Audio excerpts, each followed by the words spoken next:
বলেছি, আমার দয়াল নবী বলেছিলেন, ও আমার স্বামী, তুমি অনুভব করছো তুমি তোমার বৃদ্ধ মাকে কাঁধে করে 1 বছর নয়, 2 বছর নয়, 7 বছর ঘুরেছে বলো, আজকে তুমি এটা বলছো তোমার মায়ের হক আদায় করেছো।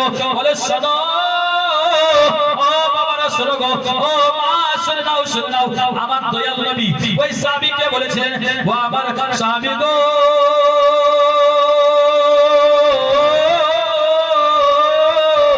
তোমার মায়ের সেদিনের হক আদায় করতে পারো নাই। যদি তোমার মা তোমাকে প্রসব করার সময় মা বলে চিৎকার করেছিলে, গর্ভে ধরে মা জননী, ও মা তোমার জন্য বলছি মা গো, যারা সন্তান প্রসব করেছো, একটা সন্তান প্রসব করতে কত জ্বালা মাই জানে। সুবহানাল্লাহ।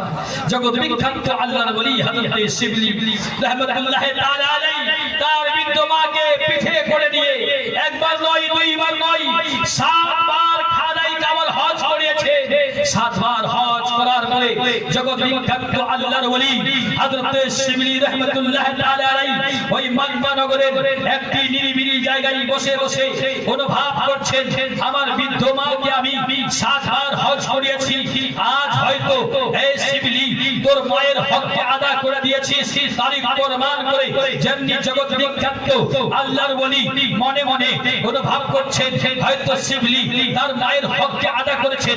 সঙ্গে সঙ্গে হাত দিতে গায়েব থেকে আওয়াজ আসছে, এই শিবলি, আজকে তোর বৃদ্ধ মাকে, তোর বুড়ি মাকে 7 বার হজ করিয়ে তুই মনে মনে পরিকল্পনা করছিস, মনে মনে অনুভব করছিস তুই নাকি তোর বুড়ি মার হক আদায় করে দিয়েছিস, তোর মায়ের হক আদায় করে দিয়েছিস।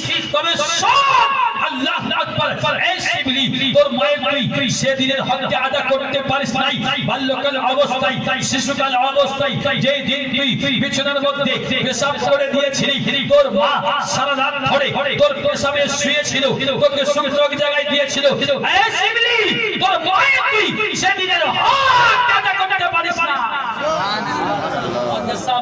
সেদিনের হক আদায় করতে পারিস নাই, আজকে তুই 7 বার হজ করিয়ে এটা অনুভব করছিস তোর মায়ের হক আদায় করে দিয়েছিস। বলে দেন সুবহানাল্লাহ। হ্যাঁ, আমাদের সাহাবায়ে একজন সাহাবী নাম দৌড়ে দৌড়ে আমার দয়াল নবীর দরবারে হাজিরা দিয়েছেন, আরজ করছেন, সুবহানাল্লাহ।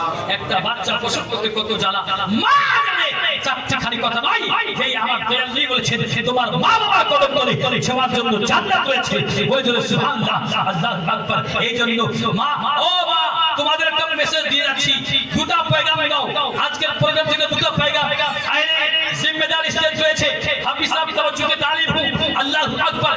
এই পৃথিবীর বুকের মধ্যে সমস্ত পুরুষ মানুষ যদি অন্ধ হয়ে যায়, 2 চোখে দেখতে না পারে, শরীয়তের হুকুম, শরীয়তের আদেশ, পৃথিবীর বুকের মধ্যে কোন পুরুষ মানুষ যদি দেখতে না পায়, সবাই যদি অন্ধ হয়, তবু সত্য মায়েদের জন্য, মা বোনের জন্য পর্দা করা ওয়াজিব আছে। পর্দা করা ওয়াজিব আছে, পর্দা করতে হবে। আল্লাহু আকবার। আরেকটা পয়গাম নিয়ে যায়, শাশুড়ি যখন বউ নিয়ে আসে, কি নিয়ে আসলো? হ্যাঁ, বউ নিয়ে আসলো।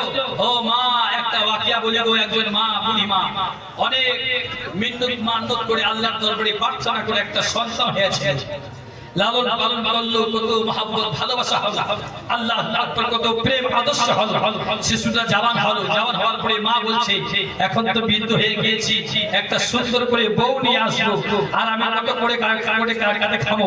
মাঝের সময় এখন একটা সুন্দর বউ নিয়ে আসবো, আল্লাহ আকবার, বউয়ের সাথে থাকবো, বউ আমাকে আদর করবে, যত্ন করবে।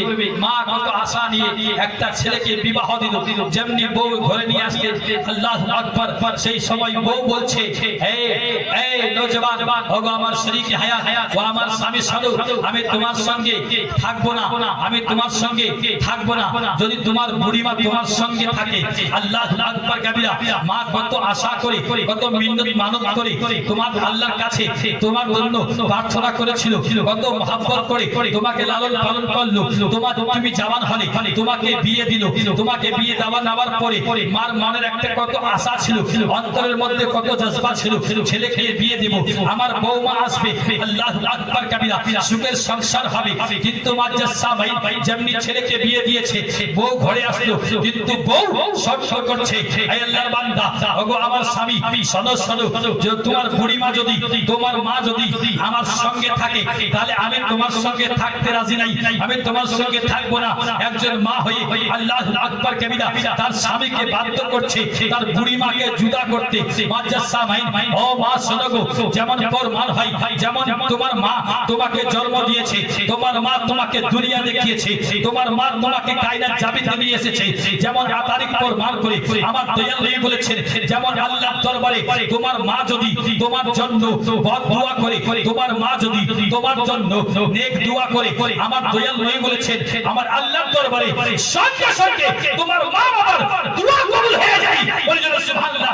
কিন্তু একটু আগে আসি, ফকির ইমরান কাদরি आपको ये पैगाम देना चाहता है, अल्लाह আকবার কাবীরা, যেমন মা বাবার দোয়া আল্লাহর দরবারে রদ হয় না, ও মা তোমার শ্বশুর শাশুড়ির দোয়া আল্লাহর দরবারে রদ হয় না, সঙ্গে সঙ্গে কবুল হয়ে যায়, সঙ্গে সঙ্গে কবুল হয়ে যায়। এই জন্য বলছি, তোমার মা দোয়া যেমন আল্লাহর দরবার থেকে রদ হয় না, তোমার শ্বশুর শাশুড়ির দোয়া আল্লাহর দরবার থেকে রদ হয় না। ও মা, এই জন্য বলছি, মায়ের সঙ্গে যেমন মহব্বত করবে, মা তুমি শাশুড়ির সঙ্গে তেমনই মহব্বত করবে। বলে যাবে সুবহানাল্লাহ। এই কথাটা বলে খবর করি না, বলে তো ইয়া রাসূলুল্লাহ